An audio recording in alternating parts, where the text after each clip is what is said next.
انهاء ماتش شطرنج. القسم ده بنعرف فيه ازاي ماتش الشطرنج بيخلص، وبيوضح الطرق المحدده لانهاء اللعبه. في ده الكش مات او الستيل ميت او التعادل باشكال تانية غير الستيل ميت، عشان الستيل ميت تعادل، في تعادل لعدم كفايه القطع، في تعادل بالاتفاق، الى اخره. احنا اتعلمنا حاجات عن الرقعه، عن القطع. جه الوقت نتعلم ازاي ننهي ماتش الشطرنج. الهدف من كل ماتش شطرنج هو انك تموت ملك الخصم. ده يعني ان ملك الخصم تحت هجوم من قطعه من قطعنا وما يقدرش يوقف الهجوم ده. من منظور تاني نقدر نعتبرها وضعيه الملك ملوش فيها اي مربعات متاحه يقدر يتحرك عليها. طيب البوزيشن ده بوزيشن كش، بس مش كش مان.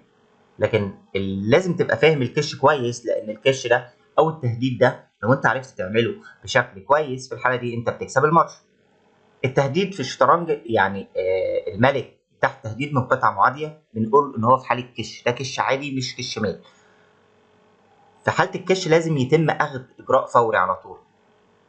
القطعه المهاجمه هنا هو الفيل، بيدي الملك الاسود كش ومسيطر على المربع اللي هو مربع السي 8 اللي عليه الملك الاسود. لازم اللاعب الاسود ينهي الكش فورا. في 3 طرق تتخلص بيها من الكش. لو ما عرفتش تعمل الطرق دي في الحاله دي انت بتاخد كش مال.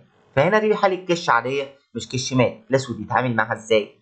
الاسود يتعامل مع الكش ده يا اما ياخد الفيل اللي بيهدده، او ان هو يغطي بقطعه ثانيه، او ان هو يمشي بالملك بتاعه. دي طرق التعامل مع الكش او التهديد. طيب ده شكل تاني من اشكال الكش. احيانا خيارات انهاء الكش بتبقى محدوده. على سبيل المثال لما حصان يحط الملك في كش، ما يقدرش اللاعب ان هو زي المثال اللي فات في الحاله دي الاسود ممكن يغطي بقطعه. لكن في حاله الحصان هنا الاختيار ده ما عادش موجود. الحصان هتغطي بقطعه ازاي؟ الحصان بيقدر يقفز من القطعه، فهنا بيقول له تشيك، بيهدده. في الحاله دي هو الاسود يقدر يا اما يحرك الكينج او ان هو ياخد القطعه اللي بتديله كش. في كش مزدوج، حالات بتكون فيها خيارات انهاء الكش محدوده، وده بيعرف بالكش المزدوج او الدبل تشيك. وده لما بيتعرض ملك الخصم لهجوم من قطعتين في نفس الوقت. الحصان الابيض ده كان هنا وبعدين جه هنا قال له تشيك مع الفيل ده، الاثنين دلوقتي بيهددوا الملك. طيب التعامل مع الكش المزدوج ده هيكون ازاي؟ ما ينفعش مثلا الاسود ياخد الحصان اللي بيقول له كش، ليه؟ لان في قطعه ثانيه بتقول كش، هتتعامل معاها ازاي؟ ففكره انك تاخد القطعه اللي بتهددك ما عادتش مطروحه. فكره انك تغطي بقطعه ثانيه ما عادتش مطروحه، لان في قطعتين بيقولوا لك كش هتغطي على قطعه، طب والثانيه انت هتعمل معاها ايه؟ في الحاله دي الاختيار الوحيد عند الاسود ان هو يتحرك، وما يقدرش يتحرك هنا لانه تحت سيطره الفيل، والفيل ده بيقول له كش والحصان بيقول له كش، فهو ملوش غير مربع واحد يروح عليه. والرخ دي ما تقدرش تاخد الفيل ايضا، لان لو خدت الفيل هتعمل ايه مع الحصان؟ فبالتالي خيارات التعامل مع الكش هنا اصبحت محدوده. طيب الكش مات. يعني ايه كش مات؟ لما بيكون الملك في كش ومفيش بقى اي خيارات عنده لانهاء الكش ده باي من الطرق اللي احنا قلناها، سواء انه يهرب او يؤسر القطعه اللي بتهاجمه او ان هو يجيب قطعه تسد نطاق القطعه اللي بتهدده. من منظور مكاني كش مات يعني الملك ملوش اي مساحه يقدر يهرب ليها، ما يقدرش، ما فيش اي مربع يقدر يهرب ليه، او ان هو ياخد القطعه اللي بتهدده، او ان هو يحط قطعه في نطاق حركتها. الابيض هنا لعب روك على دي 8 تشيك، دي كش مات، خلاص انتهى الموضوع. مفيش قطعه تغطي، مفيش قطعه تاخد الرخ، الملك ما يقدرش يجي على اي مربع من المربعات دي لانها مشغوله بالبادئ بتاعته. ده شكل تاني من اشكال الكش مات. الوزير هنا طلع قال له كش، خد كل المربعات. الاسود ما يقدرش ياخد الوزير ليه؟ لانه تحت حمايه فيل، فخلاص الملك ما بيروحش، يعني كده الملك ده يعتبر مات، انتهى الموضوع على كده. شكل تاني من اشكال الكش هو ده، ما يقدرش ياخده برضه لانه تحت حمايه الحصان. طيب هنا قطعتين بيتعاونوا مع بعض لاعطاء كش مات. الوزير طلع فوق قال له تشيك وخلص الموضوع. هنا برضه ما فيش اي قطعه تقدر تاخد الوزير، او قطعه تيجي هنا تحمي الملك من نطاق حركة الوزير، والملك الأسود ملوش أي مربع يروح عليه. وده برضو شكل تاني من أشكال الكشمات. طيب في البوزيشن ده في كش، في مخرج عند الملك الأسود، في كش، هيبقى تعادل. فهيعمل ايه اللاعب الأبيض هنا؟ الأبيض لعب النقلة دي ليه؟ عشان يحجم حركات اللاعب الأسود على قد ما يقدر. هنا الاسود ايا كان النقله اللي يلعبها هياخد فيها كش مات في 2. هيلعب مثلا وليكن نايت دي 6، بتقول له تشيك ميت. ما يقدرش ياخد الفيل تحت حمايه الكينج، ملوش اي مربعات يقدر انه يروح عليه. تشيك وما يقدرش ياخد الفيل، وانتهى الموضوع. ده شكل تاني من اشكال الكش مات. الرخ دي بتقول للملك تشيك، الملك ما يقدرش ينزل تحت عشان الرخ مفيش قطعه تغطي هنا، ما عندوش غير مربع يروح عليه، وهنا بياخد كش مات. ده شكل تاني من اشكال الكش مات. كش بالحصان، مش تعرف طبعا تطبق فكره ان قطعه تغطي وما يقدرش يجي على اي مربع من المربعات دي لانها مشغوله بالقطعه بتاعته، فدي كش مات. شكل تاني من اشكال الكش مات في النمط ده، دي تمثل اساسيات تكتيكيه مهمه مش للهجوم بل للدفاع، مجرد تعرف عليها كلاعب مبتدئ يعني ممكن ينقذ الملك بتاعك من نهايه مبكره. ده برضه شكل تاني من اشكال الكش مات. موقف بسيطه جدا مش محتاجه اننا نضيع وقت في شرحها. دي المات اللي بيسميها كتير من الناس خطه نابليون، وهي اسمها سكولار بيت، يعني E4 E5، بيشوب على C4، نايت على السي 6 مثلا، بيشوب كوين على اف 3. لعب مثلا نقله زي دي، ففي الحاله دي بيقول له تشيك، ودي كش مات. الملك ما يقدرش ياخد الوزير لانه تحت حمايه الفيل. طيب بوزيشن زي ده مثال جميل قوي على قوه الترقيه الذكيه. مش دايما انك ترقي بوزير دي حاجه كويسه، في عديد من الامثله على الكش مات، لكن الفكره الاساسيه بتفضل واحده: السيطره الكامله على مساحات الملك، المساحات اللي يقدر يتحرك فيها ملك الخصم باي وسيله ممكنه. الكش، خلينا نراجع، الكش هو لما قطعه بتهاجم ملك الخصم، ده انت كده بتحطه في حاله كش وبتاخد السيطره على المربع اللي هو موجود فيه، وعلى اللاعب اللي هو بيبقى واقع تحت الكش ده اللي هو خصمك في الحاله دي ان هو ينهي الكش فورا بطريقه من الطرق دي: يا يهرب يا يزيل الكش خالص ياخد القطعه اللي بتهاجمه، او ان هو يحجب الكش في حاله لو في قطعه بتهدده ان هو يحط قطعه في خط الهجوم بتاعه في نطاق القطعه اللي بتهدده. لو ما قدرش يعمل اي حاجه من الحاجات دي بيعتبر الدور انتهى. كل نقله في الشطرنج من النقله الاولى لحد الاخيره هي محاوله لاحتلال مساحه ملك الخصم مع حمايه مساحه الملك بتاعك. اللعبه كلها ماشيه حوالين الصراع ده، كل لاعب بيستخدم قطعه عشان ياخد السيطره على رقعه ملك الخصم. الماتش اللي بيخلص بكش مات انتهى خلاص. في حالات ممكن تنتهي فيها الماتش بالتعادل هنشوفها. هنا الابيض رقع حصان تشيك، ملوش اي مربع يجي عليه، خلاص الرخ دي واخده الفايل ده، في نايت بيقول له تشيك، ما يقدرش يجي هنا بسبب وجود الرخ، ولا يقدر يجي هنا بسبب وجود الرخ، فده بوزيشن كش مات. في حالتين ممكن تخلص فيهم الماتش بالتعادل: لما بيكون الملك مش في حاله كش لكن ملوش اي نقلات قانونيه، ده ستيل ميت، ده تعادل. في تعادل بقى تاني لاسباب تانيه زي تكرار الموقف اكتر من مره او عدم كفايه القطع انك تموت ملك الخصم. ملك وفيل ضد ملك مثلا تعادل، ملك وحصان ضد ملك تعادل، ملك وحصانين ضد ملك تعادل. في تعادل بالاتفاق، الاثنين بيتفقوا مع بعض عليه. في تعادل في حالات تانية. نيجي نتكلم عن الستيل ميت. ده موقف ستيل ميت، الوزير الابيض ده كان هنا، راح لعب النقله دي، الاسود عليه اللعب دلوقتي، هيروح فين؟ الملك ما بيروحش عند اي، مش قانوني ان الملك يروح على اي مربعات مسيطر عليها من قطع الرصيل او الخصم. الاسود عليه اللعب بس ملوش نقلات قانونيه، ما ينفعش يجي هنا، ما ينفعش يجي هنا ليه؟ عشان في كوين مسيطر على الحاجات دي، فبالتالي ده بوزيشن تعادل. بعد الابيض ما لعب النقله دي الدور خلاص خلص تعادل، ده ستيل ميت. ده شكل تاني من اشكال الستيل ميت. الابيض راح لعب نقله زي دي كده الدور خلص تعادل. الاسود ملوش اي حركه، قطعه ملهاش اي حركه، والاسود هو عليه اللعب، هيلعب يجي فين؟ القلعه واخده عمود الاي، الفيل واخد الوتر، والفيل التاني واخد المربعات دي، والقلعه واخده المربعات دي، البيدق واخد المربعين دول، فمالوش اي نقله قانونيه ممكن ان هو يجي عليها، ففي الحاله دي تعادل.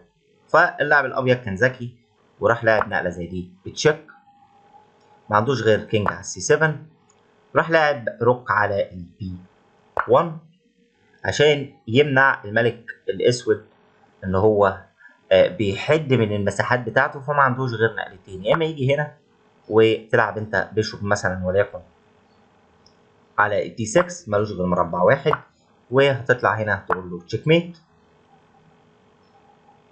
واذا لعب هنا مثلا على سبيل المثال، خلاص عرفنا احنا هنعمل ايه. لو لعب هنا مثلا على سبيل المثال هتلعب انت مثلا وليكن بيشوب على دي 6، ما عندوش غير ان هو يجي هنا، وفي الحاله دي برضه هتطلع تقول له تشيك ميت. لكن نقله زي دي خلت الموقف بقى تعادل. ده موقف تعادل الاسود عليه اللعب ومالوش اي مربع يجي عليه. هيجي هنا في ملك ابيض والبدأ ملوش حركه، ولو الابيض عليه اللعب هينزل تحت، والاسود لما يجي يلعب ملوش اي مربعات يجي عليه، فهنا الابيض قدر يحقق تعادل. البوزيشن ده كده كده هو بوزيشن ايكوال او بوزيشن تعادل. البدأ ده على وشك الترقيه، الابيض هياخده عشان ما يترقاش، وفي الحاله دي هيخلص تعادل. الملك الاسود عليه اللعب هيجي فين ملوش اي مربعات امنه يقدر يجي عليها. الصف الثاني تحت سيطره الوزير، مربع الاف برضه تحت سيطره الوزير، فخلاص مع السلامه ده بوزيشن ايكوال. ده شكل من اشكال ستيل ميت برضه. الابيض لو لعب نقله زي دي الدور خلص تعادل، الاسود عليه اللعب ومالوش اي نقلات قانونيه ممكن ان هو يجي عليها. البدأ واخد المربعين دول والملك خد المربعين دول، فده تعادل. الابيض ممكن يطلع ذكي ويعمل كده، بيدي الاسود مساحه للهروب، بيجي هنا وبيطلع فوق، وبعد ما ينزل مثلا يقدر يرقي بوزير او اي قطعه. في انواع تانيه من التعادل زي التعادل بالاتفاق، لما الاثنين لعيبه بيتفقوا على ان الوصول لكش مات غير ممكن خلاص، وبيوافقوا على ان هم ينهوا الماتش بالتعادل. موقف زي ده هو موقف تعادل، مفيش اي لعب للطرفين. ده في الاسود كل بيدعوا على نفس اللون، ده في الابيض كل بيدعوا على نفس اللون، مفيش اي حركه، الملكين ما يقدروش يروحوا على اي مربع، البوزيشن ايكوال، فهنا اللعيبه بيعرضوا على بعض التعادل وهيوافقوا غالبا. ده شكل من اشكال التعادل، التعادل بالاتفاق حسب قوانين البطوله وحسب البوزيشن. في برضو التعادل بسبب نقص الماده، زي ان مفيش قطع كفايه تدي كشمات، ملك ضد ملك خلاص الدور خلص، ملك مع فيل ضد ملك خلص، ملك مع حصان ضد ملك خلص، ملك وحصانين ضد ملك خلص. موقف ستيل ميت ده تعادل. ان الموقف او البوزيشن على البورد يتكرر 3 مرات، يعني في الحاله دي ممكن حد من اللعيبه يطلب التعادل. كش متكرر، حد من اللعيبه يقدر يعني يعمل كش اكتر من مره بنفس الشكل، في الحاله دي الماتش بيخلص تعادل. ده بوزيشن برضو زي نفس البوزيشن اللي احنا شفناه المره اللي فاتت، ولو زودنا قطعه ثانيه فهو هنا برضو يعتبر فكره تعادل. في المستويات الكبيره من الشطرنج بيحصل التعادل في اوضاع اكتر تعقيد بكتير، مش عشان الفوز مستحيل، لا، لان اللعيبه عارفين بخبرتهم ان الخصم ممكن يتمكن من فرض موقف يؤدي للتعادل حتى لو استمرت الماتش لفتره اطول. القدره على قرايه مستقبل البوزيشن على البورد هي سمه من سمات اللعيبه الجامده يعني. دايما اللعيبه على المستويات العليا ما بيتمسكوش ان هم يلعبوا لمجرد اللعب وخلاص، بيقيموا الموقف بعقلانيه وبيقبلوا التعادل لما تكون النتيجه منطقيه.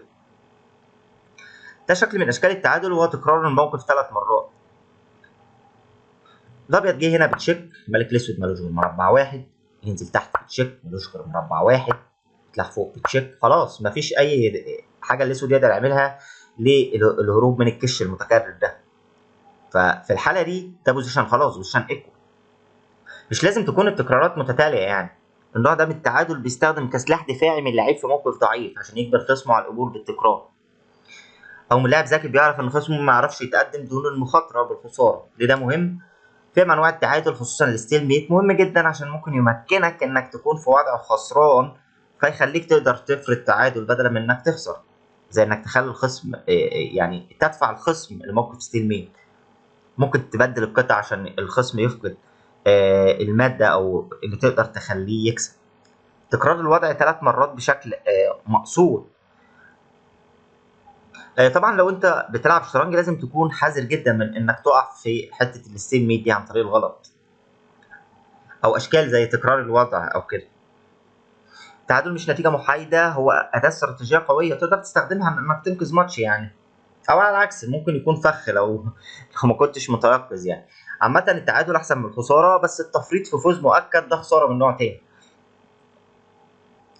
طيب خلينا نشوف بوزيشن زي ده. بوزيشن زي ده عايزك تقول كل النقلات، ده بس مجرد حاجه للتخيل كده، اللي يقدر الابيض يعني في كام احتمال الابيض يقدر يدي كش للملك الاسود، ولو الاسود عليه اللعب في كام احتمال يقدر يدي بيه الملك الابيض كش. ممكن توقف الفيديو وتحسبها يعني. وكذلك في البوزيشن ده. عامه لو الابيض عليه اللعب هنا يموت في 3، هيقول له تشيك، ما عندوش غير ان هو يرجع هنا. كوين بحد من مساحه ملك الرصيف، ما يقدرش ينزل تحت، ما يقدرش يجي هنا ولا هنا ولا هنا، ما عندوش غير ان هو يغطي بيه الوزير، وفي الحاله دي انا بقول له تشيك. ما يقدرش ياخد الحصان لان الوزير لانه مربوط على الملك. طيب في الحاله دي هتحسب برضو اللاعب الابيض يقدر يدي الاسود كام كش، واللاعب الاسود يقدر يدي الابيض كام كش، في كام احتمال يعني. طبعا الكش ده انت مش بتستخدمه خلاص كده انك تقعد تدي الخصم كش كش كش، ده ملوش لازمه يعني في دور حقيقي. بس ده بوزيشن لو لحد هاوي يعني، بحيث ان هو عينه تتعود على البورد، فمثلا يشوف البوزيشن ويقول الابيض عنده مثلا 3 كشات، او الاسود عنده كام كش يقدر يديها للملك الابيض. ده بس لمجرد تعويد عينك على البورد يعني، مش اكتر. بوزيشن زي ده الكش مات في واحد، كل اللي هيعمله الابيض انه هيطلع فوق ويقول له تشيك. بوزيشن زي ده هو برضو يعتبر مات في واحد، بس بالنسبه للاعب الاسود كل اللي هيعمله الاسود انه يلعب بيشوب هنا وخلاص، البوزيشن ده مات. وبرضو الاسود ما يقدرش ينزل تحت، ليه؟ لانه تحت سيطره الحصان ده. بوزيشن زي ده هو كش مات في واحد، مش محتاج تعمق كتير فيه. لو الاسود اللي عليه اللعب، الاسود لو عليه اللعب هيعمل بس كده، ودي مات. مش محتاج ان انا اشرح البوزيشن لانه هو شارح نفسه بالفعل. في الحاله دي كش مات في 2، كل اللي هيعمله اللائق. لاحظ بقى حركه الافيال حادين من حريه الملك الاسود، ده واخد المربع ده وده واخد المربع ده، والوزير واخد المربع ده. في الحاله دي هو طلع قال له كش، ما عندوش غير كينج غير كوين على جي 6. في الحاله دي انت بتاخد تحت حمايه الفيل، ودي كش مات. لو الاسود اللي عليه اللعبه هينزل تحت بس يقول له كش، مفيش قطعه تهدد، الملك ملوش اي مربع يهرب عليه. بوزيشن زي ده مات في واحد، تشيك، ما عندوش اي مربعات يقدر يجي عليها. بوزيشن زي ده مهم جدا. عايزك تحسب اولاء الاسهم عرفتك انت هتعمل ايه. طيب كل اللي يعمله الابيض عشان يقدر ان هو يحقق المكسب ان هو يلعب بس كده تشيك، مفيش اي مربعات عند الاسود يقدر يجي عليها. هنا في حصان، الفيل واخد الوتر، الملك واخد المربع ده، والقلعه واخده الصف الثامن، فخلاص ده بوزيشن مات. لكن لو الابيض غلط ولعب نقله زي دي، خلاص ده بوزيشن تعادل، الاسود عليه اللعب دلوقتي ومفيش اي نقله قانونيه ليه يقدر يجي عليها. جميع المربعات اللي يقدر يجي عليها هي تحت سيطره الابيض، ففي الحاله دي الملك ما بيروحش لمربع متهدد بقطعه من قطع الخصم. في الحاله دي ده بوزيشن ايكوال، هيروح فين؟ الابيض واخد المربعين دول، والحصان واخد المربعين دول، والفيل واخد المربع ده والمربع ده، وكذلك الرخ، فده بوزيشن تعادل. طيب ده بوزيشن كش مات في واحد، كل اللي اللاعب الابيض هيعمله ان هو يلعب سوري اللي انا بعمله هيلعب كوين على الاف 5، ودي كش مات في واحد، سيطر على الصف الخامس وكذلك على عمود الاف. الفيل ده واخد كل المربعات دي من الملك، وانتهى الدور بكش مات. دي اشكال الكش والكش مات، وعرفنا التعادل والمواقف اللي بتؤدي للتعادل الى اخره.